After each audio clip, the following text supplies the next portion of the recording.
mac and cheese.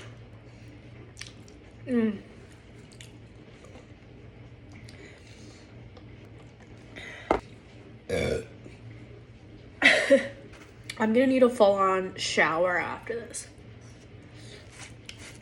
And honestly, one of the main things that I'm thinking about when I'm eating this food is like what's happening to it when it's going through my body.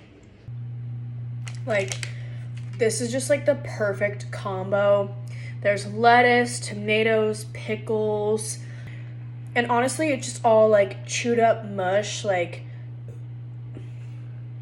excuse me. It all just mixes together so well, and it's just sloppy and mushy, and